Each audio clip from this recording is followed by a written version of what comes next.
2019년 12월 이번 달 키워드는 연말정산으로 정했습니다. 자, 시작해 볼게요. 일단 연말정산이라 함은 네이버 상식사전에 이렇게 정리가 돼 있어요.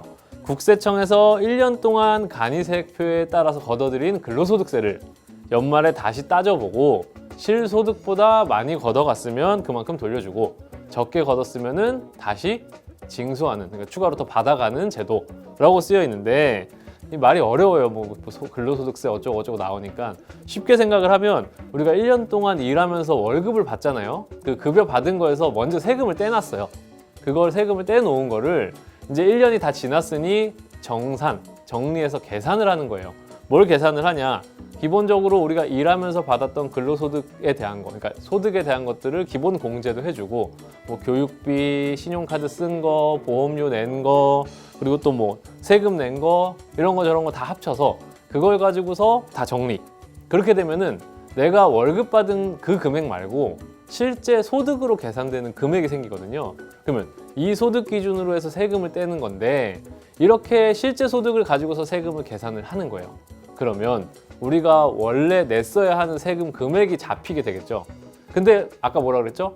월급 받으면서 우리는 세금을 먼저 뗐죠. 그러면 그 떼놓은 세금하고 실제 이렇게 계산한 세금하고 비교를 해서 계산해봤더니 더 많이 냈네. 그럼 국가에서 야 미안하다 더 걷었어 하면서 돈을 돌려주는 거고요. 아니면은 계산을 해봤더니 소득이 더 크게 잡히는 거예요. 그러면 야 너 세금 우리가 조금 걷었으니까 좀 더 가져와. 그래서 세금 환수를 하는 그런 절차를 말하고요. 이게 결과적으로 봤을 때는 우리가 낸 세금에 대해서 계산을 하는 거다. 1년 동안 정리를 하는 거다라고 보시면 돼요. 자, 그러면 이 연말정산은 어떻게 진행되느냐?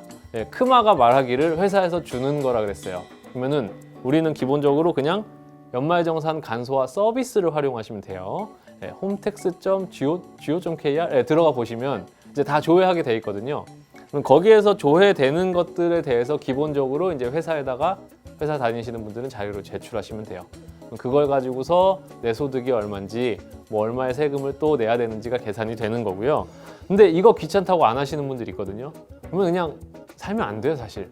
이거 귀찮으면은 뭐 할 수 있는 게 없거든요. 이거 그냥 가서 공인인증서 로그인, 조회, 끝이란 말이에요. 그렇기 때문에 요거 해서 제출을 하면 되는 거고, 만약에 이 서류 말고 추가적으로 낼 서류가 있다라고 하면은 그것들을 같이 첨부를 해서 내시면 돼요.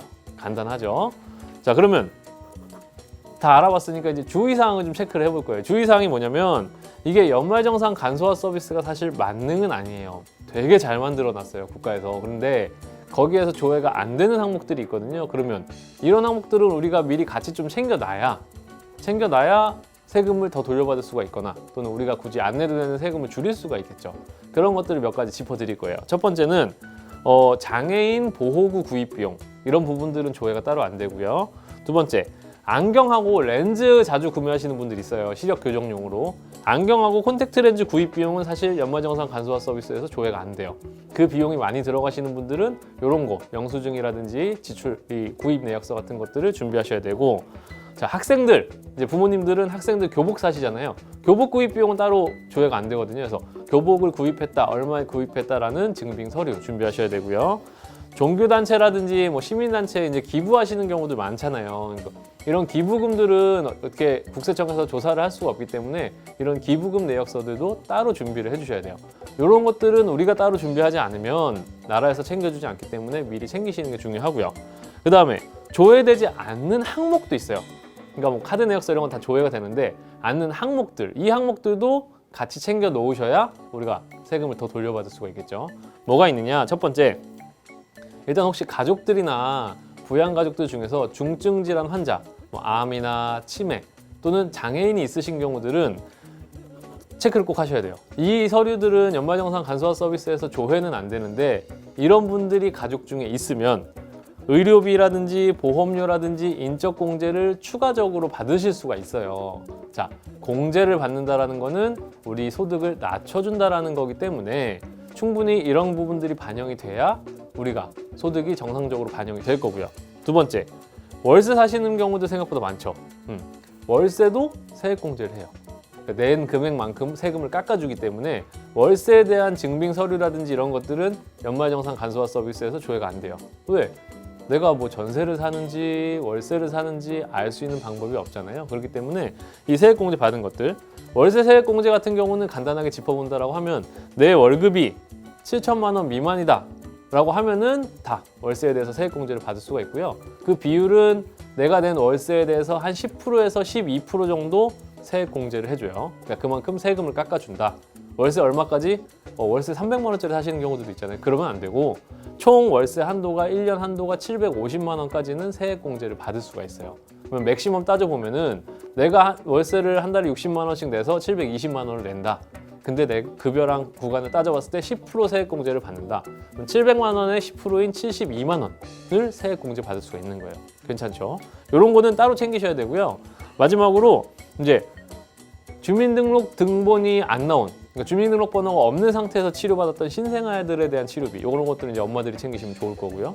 그다음에 형제나 자녀가 이제 해외 가서 교육받는 경우들, 유학 가 있는 경우들은 해외 교육비는 우리나라 국세청에서 조회가 따로 안 되거든요. 그렇기 때문에 이런 것들 금액이 크니까 이런 것들은 미리 챙겨 놓으시면은 나중에 연말정산 할 때 훨씬 유용하게 쓰이게 될 거예요.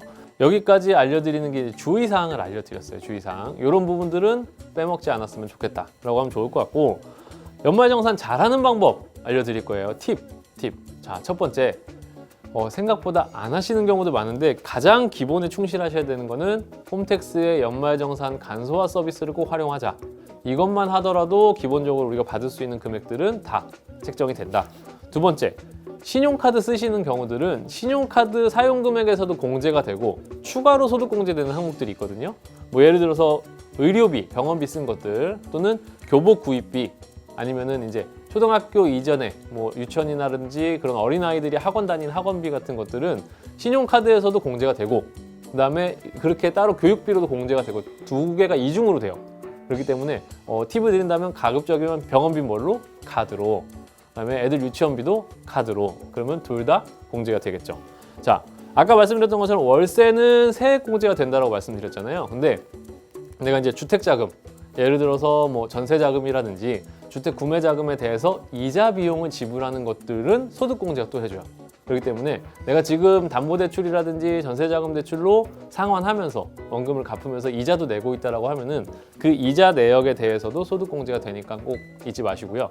다만 요거는 주택 가격이라든지 소득 수준에 따라서 좀 되고 안 되고가 있으니까 확인을 해보시면 좋을 것 같아요. 마지막으로 이게 제일 중요한데, 중소기업 청년은 소득세 감면은 90%까지 해줘요. 이게 뭐냐? 중소기업에서 근무하고 있는 사람은 예를 들어서 내가 계산을 했는데 소득세가 한 150만 원이 나왔어요. 그럼 이 사람은 15만 원만 내면 되는 거예요.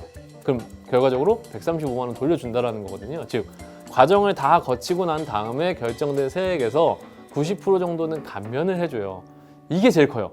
사실 그전에는 뭐 자녀가 있냐 없냐 이게 되게 컸는데, 요즘에는 이제 중소기업 취업 청년들 같은 경우는 34살까지예요. 네, 40살 부장님 안 돼요. 34살까지만 되기 때문에 이런 분들은 이거 꼭 활용하시면 좋고요. 다만 이것도 해야 될 게 있어요. 회사에 신청서를 내셔야 돼요. 신청서를 내야 해준다는 거. 자, 우리가 연말정산이 뭔지, 어떻게 하면 잘할 수 있는지, 또 주의할 사항은 뭔지 알아봤는데, 제가 조언해드릴 부분은 첫 번째, 너무 집착하지 말자. 그러니까 기본적인 연말정산을 하되 너무 집착하지 말자. 왜? 어차피 이거는 우리가 낸 세금을 기준으로 해서 얼마를 돌려줄지, 얼마를 더 거둘지 결정을 하는 거기 때문에 결과적으로는 금액이 정해져 있어요, 일부가. 근데 이것 때문에 막 너무 과도한 행동을 하거나 하면 굳이 그럴 필요는 없으니까 집착하지 말자. 첫 번째 집착하지 말아야 될 거는 금융상품. 그러니까 세금 혜택을 보기 위해서 금융상품을 너무 과도하게 가입하시는 경우들이 있어요. 그러면 지금 당장 쓸 돈도 없고요.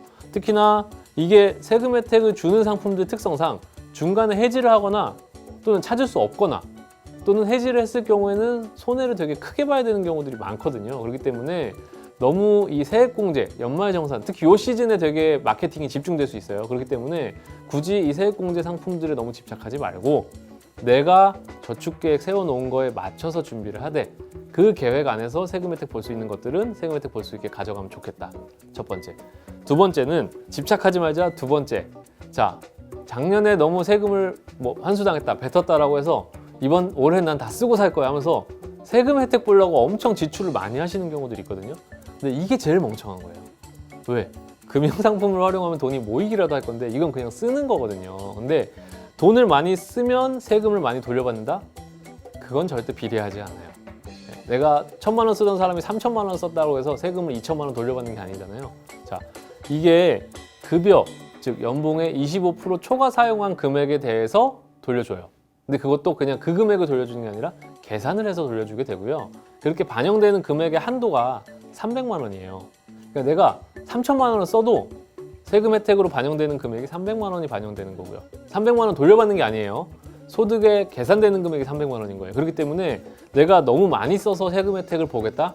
이건 좀 어리석은 생각이라고 볼 수 있어요. 그래서 이런 부분들을 좀 주의하셔야 될 것 같아요. 요즘 12월 달 되면은 나 연말정산 할 때 됐으니까 세액공제 받아야 돼 이러면서 막 쓰는 분들이 있거든요. 안 돼요. 1,000만 원 더 쓴다라고 해서 돌려받을 수 있는 금액 맥시멈 해봤자 한 3, 40만 원밖에 안 돼요.